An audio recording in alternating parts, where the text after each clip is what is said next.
Hello and welcome back to Galactic Goddess TV. I'm your host, Radhaa Nilia, and today we have a very special guest, Eva Vennari. And today we're discussing a topic which is so vital about people pleasing to personal sovereignty. So, welcome, Eva. Thanks. Glad to be here. Do you want to just tell us a tiny bit about you? I'll also put your information down below, but just so viewers can get to know you. Sure. Get to know me. I'm the founder of the Elevate Institute, and I've been working with people who were a reflection of me, the overachiever, for years, and we tend to burn ourselves out. So I've been known for recovering adrenal burnout and now moving into an even greater level of service and all of the supporting energies, such as emotional wellness, like what we're talking about here, and also spiritual wellness, because it's all or nothing, really. Mm. It certainly is. And I really like your holistic approach and how you do everything. And so this topic is really on point. And I'd like to ask, about, true health isn't just physical, it's also about how we think, how we operate. And could you just share a little bit about what that means to have holistic health? Yeah, like I mentioned, I started with the physical body, and as a practitioner in mineral balancing science, I noticed that you could take supplements all day long, you could drink your water all day long, you could do those regular things that you count as healthy.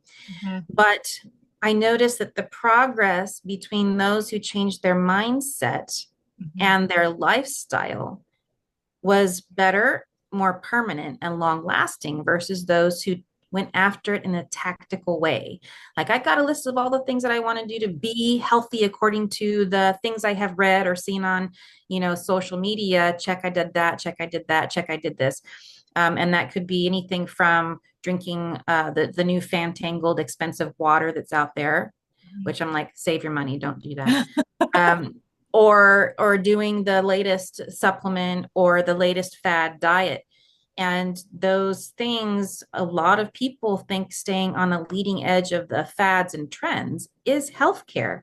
And it's not sustainable. So we could give you a whole new body and start over today. But unless we change the mindset, and so how you think and your lifestyle really affects your ability for your body to overcome the day-to-day stresses of being on earth with the rest of us. Yeah, So it's a big deal right now because there's a lot more stressors around us and in the environment. And so, you know, yeah.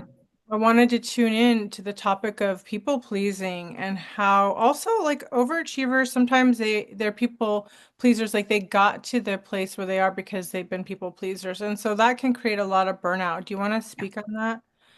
Yeah, this is something that also part of my personal journey, and that's a habit of mine. I find something that I have overcome and that can help others. It's because I've been there. And this is I noticed when I I achieved a certain level of success, it was through overachieving. And it came as a result of being highly and overly criticized as a child. Mhm. So, and that could be any adult figure in your environment that you heavily depended upon for your, sense of self-worth. And constantly trying to please that person is a never-ending battle. It's a deep hole that you can't really dig yourself out of by achieving, but we take that as the new normal and live with that state of constantly achieving by default, as opposed to questioning it and saying, is this really good for me? Is this healthy for me? And so I started to examine that. And it came down to understanding, not paying attention to my own internal guidance system and looking to what's outside of me for approval on what to do, created a distress, like incoherence inside. And it just started that whole process of chronic illness. And that can manifest in many different types of chronic illness, the clusters of chronic illnesses, from chronic fatigue, anxiety, insomnia, to depression and fibromyalgia, all the way to heart palpitations and short-term memory loss and arthritis. It's crazy what this can produce. It's worth taking a look at. So that's why we're talking about it today, because it's so important. It's so important. So, do you feel like a lot of achievers, the people that are doing a lot of big things that never stop and like really rest, do you think a lot of that, there's nothing wrong. That's great to be an achiever. It's great to do things that you're passionate about. It's great to be motivated, but at the same time, we're like finding the balance so that we're not off kilter, but like the Yeah. motivation, where's it coming from, right? Exactly. And so this was a great insight I had years ago when I discovered I was one of those people that just didn't know where my motivation was coming from. I just knew I was constantly driven, right? And we're all the driven people are given a gold star in society. Oh my God, look at all that you achieve. I don't know how you do it. All of those. I used to hear those words all the time. You stop making us look bad. You get everything done faster than we do. That I heard that all the time in my career. But what it comes down to is there's no on off switch that I could manually control. So when you're driven by a motivation outside of yourself that was kind of a program implemented when you were a child, there's no, like I said, there's no difference in understanding this is the normal, but you can burn you out. So what do you do?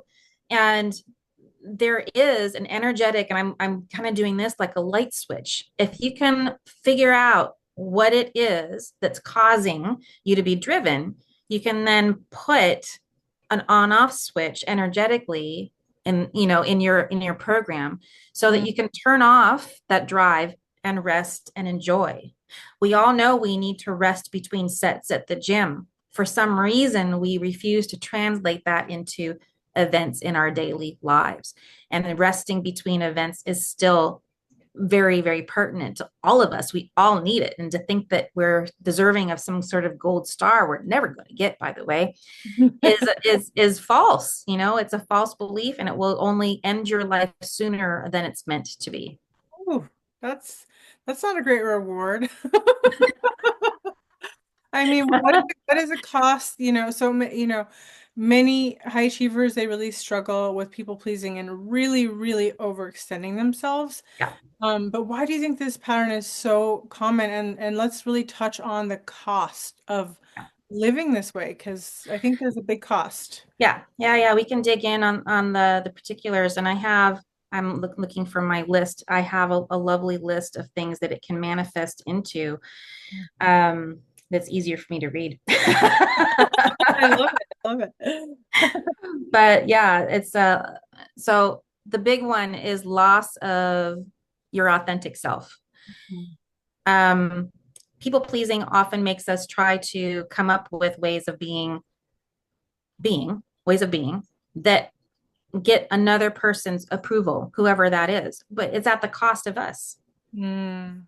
right? And so when we're constantly looking for the approval, other than our own satisfaction, and I don't mean in a selfish way, and this is the problem. A lot of people think, oh, taking care of my own needs, whatever those are, is selfish, and we get guilty about that. No, what about the people who are asking you to be what they want you to be? Just think about that for a minute. What's their motivation to get you to do what they want you to do over what you want to do? Like, what are they getting out of it? And this loses our authentic self and the ability to bring in our own gifts. Why are we giving that up? You have value. Like, that's a really hard thing for a lot of people to get over. And I have to say that the number one sufferers of this people pleasing condition seems to be women. And a lot of that is societal norms. Again, things that have become normal or common. They're not normal. They are just common. They're just common. And we're meant to overcome them when they are out of balance. We're out of balance now in society. So that's one. Boundary violations. Again, people trying to take over your free will and telling you what to do when you're not a child. You're not Mhm. a child anymore. You don't depend on them for livelihood anymore. Even if you did, you still do have a right to be respected for your opinion and to have your voice be heard. Doesn't mean it's always 100% correct, but isn't that building a person's self-worth and value and teaching them how to stand up for themselves. If you don't stand up for yourself, what is that old saying? If you don't stand for something, you'll fall for everything. Mm. Right. And so it's like learn what it is that you're standing for and have your boundaries. Um, they will constantly get violated. People will take from you until you put your foot down and Yep. say no. That's human nature. That's not everybody else's evil and you're the Yeah. sweet Yeah. thing being right. It's just they're expecting you to say no, and if you don't, they're assuming it's okay. Yeah. Well, It's the truth. you're the queen of boundaries. I mean, you got, you know, you don't have a problem putting your foot down and saying "no." Yeah, and there's you can say no without a whole lot of explanation. You don't owe anybody an explanation. You don't have to just say no either. You can say no, that doesn't work for me. Mhm. That's a nicer, longer way of saying no. You still get the same message across.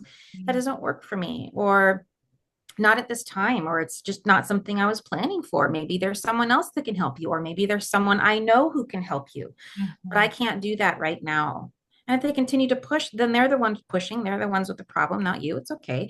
But yeah, it took time for me to build up that skill set Mhm.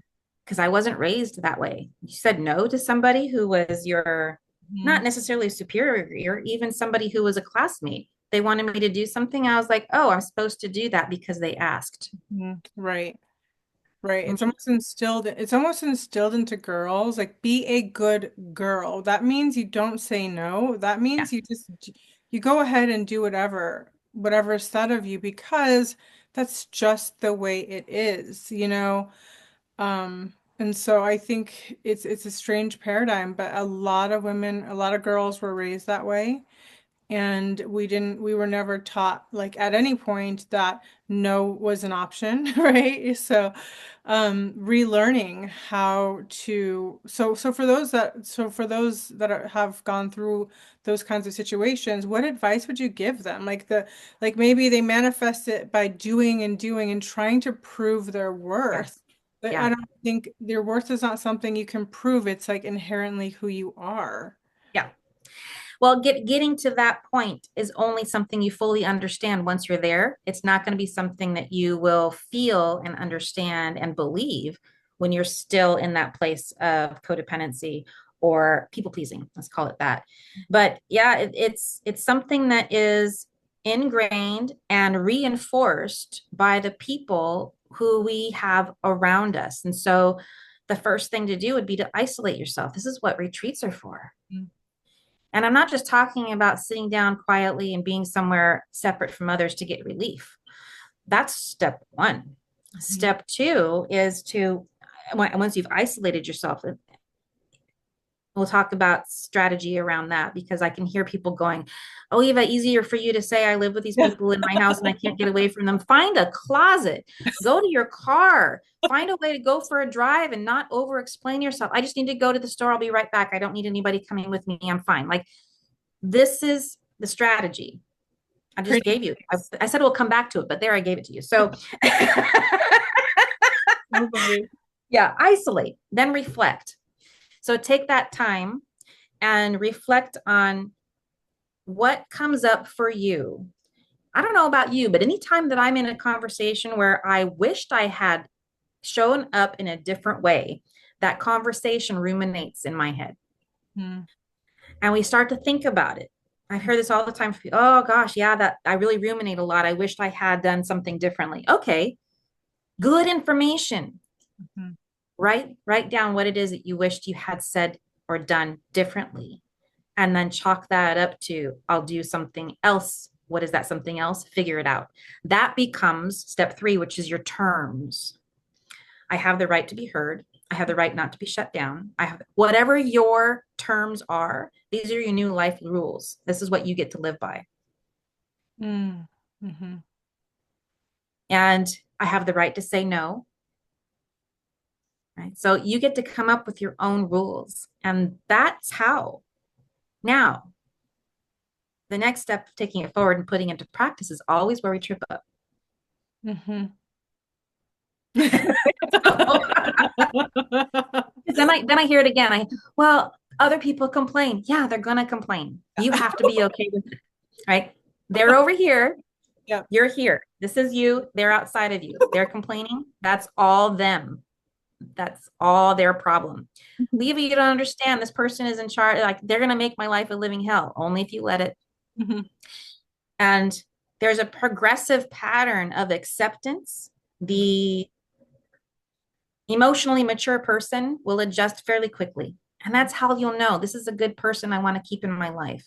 Right. The one who's been taking advantage of you Mhm. will slowly find their way out because they're no longer getting their needs met through you. Mhm. And unless you get a payoff for that in some level, you're not going to want them to stay. Mhm. Yeah. All right. And it's easy for me to say as a single person, I've been married, Mhm. and he passed away, and I've been by myself a very long time. So I've come to a place where I'm happiest being alone, or I should say, not in a relationship where I'm having to give up what I want and my needs and have my terms. I'm good at that. Yeah. A lot of people have been ingrained and reinforced all of these ideas while in relationship, whether that was at their parents' home or now their spouse's home and their children. Oftentimes I hear people being, wrung through it by their children who expect their parents to do what the children want them to do. Pretty sure children are children. So they're supposed to be told what to do, not the other way around. Yeah. So there's all these boundaries that collectively as a society we have decided to mangle, really Yeah. mess up, and we have to go back to basics. And that's the how. So I gave you a long answer there, but Mhm. that's just the beginning. It's exciting practicing and see if it stays. That'll be a test. I mean, I think a lot of people are afraid of not being liked, or like, Yes. they're so afraid of not being liked, like as if other people's opinions is more important than how they feel about themselves. Other people's problems, other people's thoughts, other people's opinions. OPO. Um, they don't matter. Mhm. That's Right. easy for me to say, but I've gotten to a place, and I mean, we've spent enough time together. That's how I feel. I'm like, well, that's good for you for having that thought. That's not what I think. Okay. You know, and it's not trying to be glib or trite or like disrespectful. It's just like I have an opinion of my own. Thanks. I love that. It's so good. I mean, yeah, it's so much, it was fun. It was fun spending so much time with you. I was like, whoa, I like that perspective. I mean, I thought that was just so great because it just rolled off, you know? And I think, but so many people, they feel like like I see people, they feel like they're gonna be broken if somebody has a bad opinion of them. And it's like, it's Not so, true.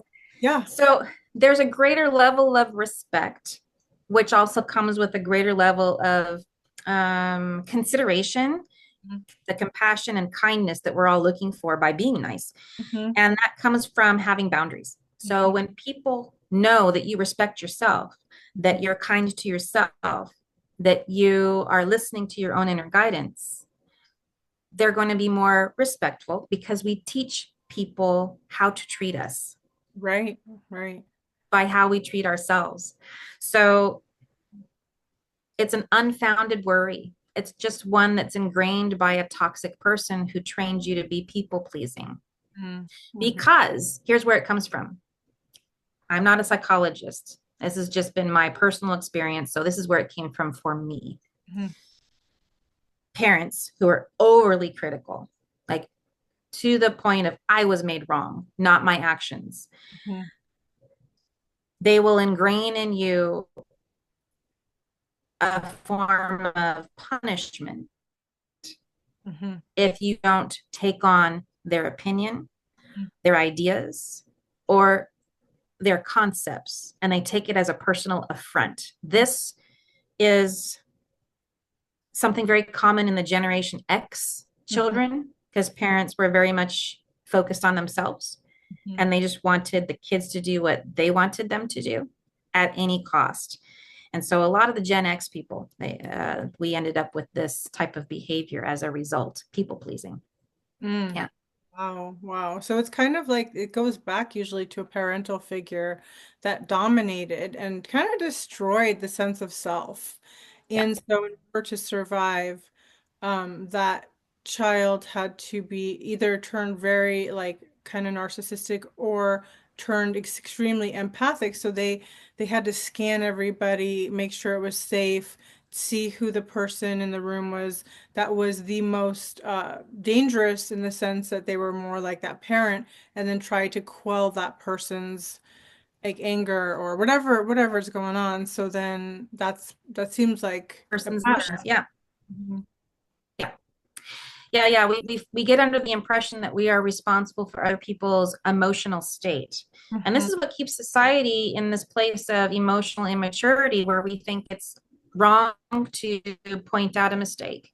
Mhm. Oh, you're shaming, you're doing actually correct shame can be applied to allow for a greater expansion in the person who's made a mistake. It's just raising their awareness. We have to stop being so afraid of helping each other with a mild correction. It doesn't have to be a 2x4, metaphorical 2x4 over the head, like Right. calling names or spitting Yeah. on people, or this is things that Yeah. we experience. So We have to degrade people so we can just say, hey, that wasn't right, Let's yeah, correct this. And yeah, then also I think a lot of people they use a lot of shielding techniques so that there's no sense of responsibility so that it's a defense mechanism so that like if somebody's called out in public it's like they will never also they won't take any responsibility. They'll just yeah. you know? And so then we're not getting anywhere, obviously. Yeah, the toxic person isn't held responsible in a way that they can learn from and grow and become more healthy emotionally. And the person who sees himself as the victim never gets out of victimhood because they keep reinforcing the same issue again by staying around the people who taught them to be toxic themselves. So if you're in a toxic relationship, there's a saying my mother used to say all the time, Eva, it takes two to tango. Hmm. Right. So both of you are doing something. One is definitely the abuser, and the other one is the victim. And this is something that I'm certified in helping out is people, especially women who get into abusive relationships. And so I'm an advocate for battered women, and that psychology around that has everything to do with people pleasing. Yes, yes. We get ourselves into trouble thinking, well, if I love them enough, then they'll love me back. No, they won't.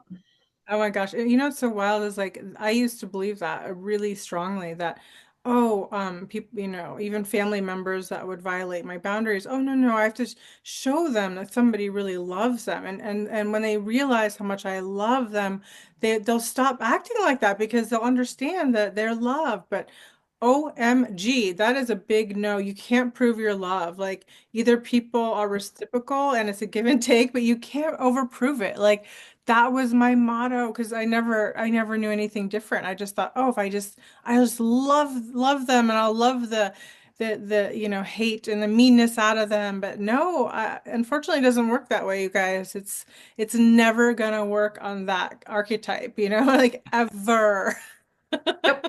It doesn't work. The Yeah. toxicity that you're both experiencing in that relationship, regardless if it's romantic or not, Yeah. it is co-created. Yeah. So the energy that you embody as a result of your own wounds not being healed, not being in an emotionally healthy place, is what attracts a Yeah. person who will show you on a soul level. Mhm. We want you to treat yourself better. We want you to love yourself better. So we are going to beat it out of you in Yeah. whatever way that is, whether that's emotional abuse or physical abuse. Or That's exactly what's happening. financial abuse All or of it. mental abuse. Yeah, I mean, I think it is. I think if we could reframe that, and that's a great way to really present to women in abusive relationships is like this is a call for you to love yourself more. And that I Yeah. never heard that concept before. Like it's silly that I haven't, but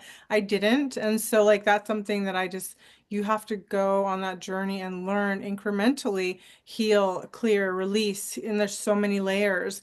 And then you might be dealing with lineage stuff, like your ancestors might Oh, have been the yeah. same and you're the one breaking the chains. And so you're like, why is this all falling on me?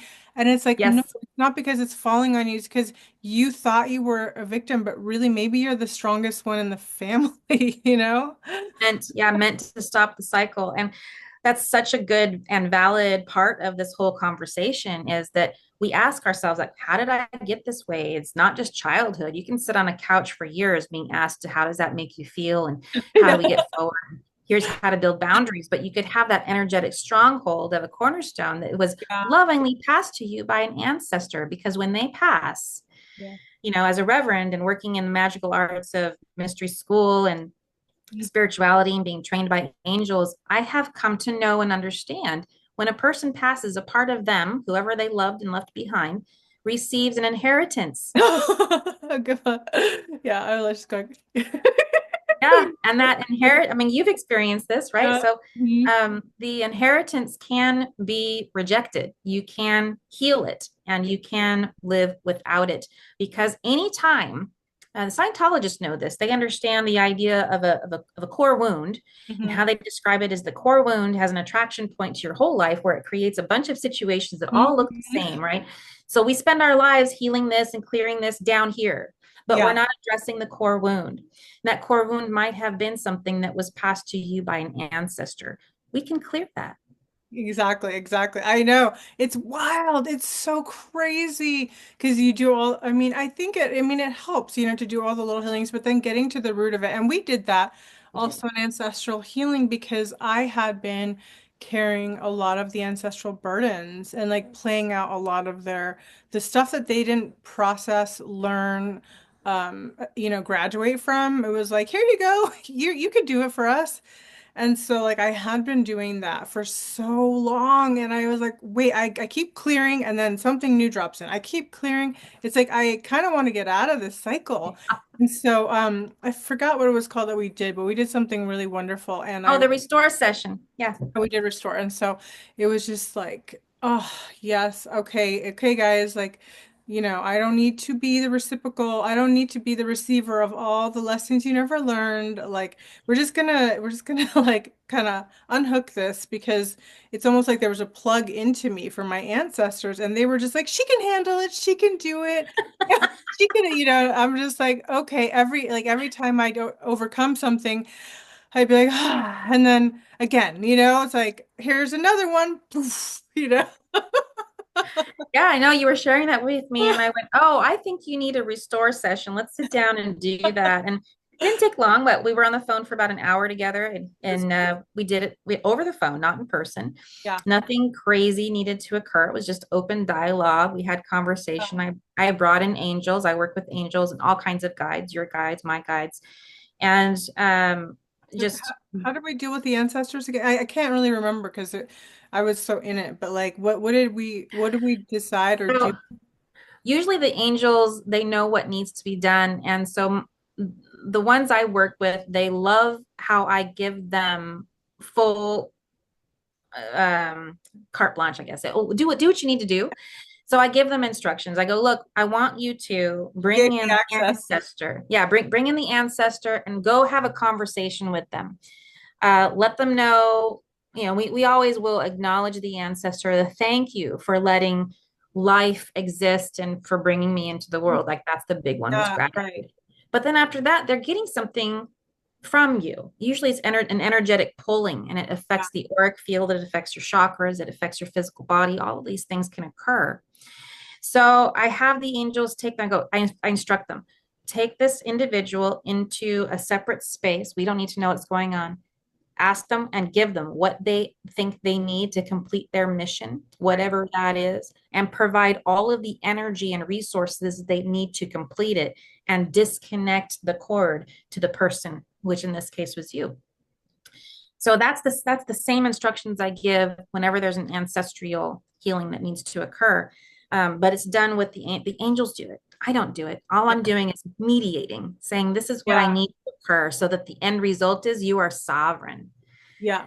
I think I remember because there was a curse on my ancestors because one of my ancestors beheaded his wife. And Oh so my that God, was yes. affecting my love life like really badly. So then I just know that I felt so much better. I was like, oh, this is great. It felt great. Yeah, usually the energetic effects are immediate because we are everything's energy, right? Yeah. We don't realize to what degree we've been kind of contorted by that energy, pulled over here, and until finally we're released from it and the energies are negated and we're let to our own devices. And then it comes down to this other stuff, the boundaries, the personal convictions, Yeah. who we are allowing in our lives that matter. So it's layered. It's very, very, very complex. None of this is easy, but I find this work my favorite. I love doing this work. Mm-hmm. It's kind of like you do the big stuff and then you kind of gotta keep maintenance, like the everyday stuff, like Yeah. learning about the boundaries and, really being selective. And I feel it's interesting because as you create more boundaries, you find there was a time when I had people just swarming in and out of my life. I was always felt like I had people around me, but I feel like since creating, really strong boundaries, like it feels really quiet, but it's like not a bad thing. It's like feels good, like I Yeah. really like the quiet because there was always people that were like pulling at my energy. And I think they know energetically, like, okay, she's not a source for us anymore. So we got to find another source, wherever that means. There it is. Yeah, for them, they're going to continue because they've chosen not to heal. If they choose to heal, they'll stay Yeah, because you're choosing to heal and you become a partner to each other to be able to heal at next level as it continues to I grow and think expand that's because so beautiful, though. it's beautiful. Yeah. Yeah. It's like Yeah. I love nice when you can have friends that are also on the journey and like they're like it's really important to them because then it doesn't become a burden. You know what I mean? It's like, oh, okay. Like we don't have to pull at each other. We don't need to feed off of each other. Like there's no need. We can self-source, and nobody's kind of pulling from the other. And it's just it's a kind of like a new way of doing things for so many people and women. I think so many women are wanting to break out of these patternings where they give so much to every area of their life and then their friendships, and in a way that's kind of like toxic, like all the mean girl gossiping and kind of like, and so it's nice to have a different kind of relationship where you're able to have like a beautiful synergy and it's just very pleasant and relaxing and you don't feel stressed out, so it's yeah. possible, you guys. Yeah. Yeah, that's one of the symptoms is anxiety and the feeling of constant pressure or stress Yeah. to achieve, whether that's achieving a checklist items of things to do or whether it's achieving the acceptance of a group of people that maybe don't deserve you. Right, right. And just because it's a group does not mean it's better.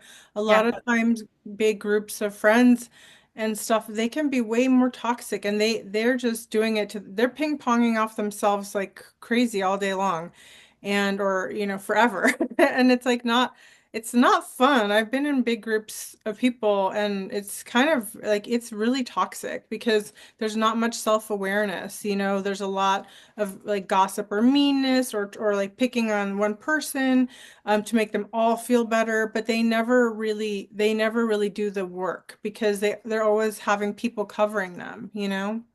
Yeah, it's an enablement, right? You have a group of people who all enable each other's really bad behavior. And another saying my mom had, she's full of all these, she was full of all of these. Birds of a feather flock together, right? And so if you find yourself in a room of people and you consistently are noticing behaviors, patterns, ways of being that don't agree with you, well, you're probably in the wrong room. Right. You're Yeah. not there to change them. You can certainly be an influence, but I wouldn't put yourself through that kind of hell. Go find a new room of people.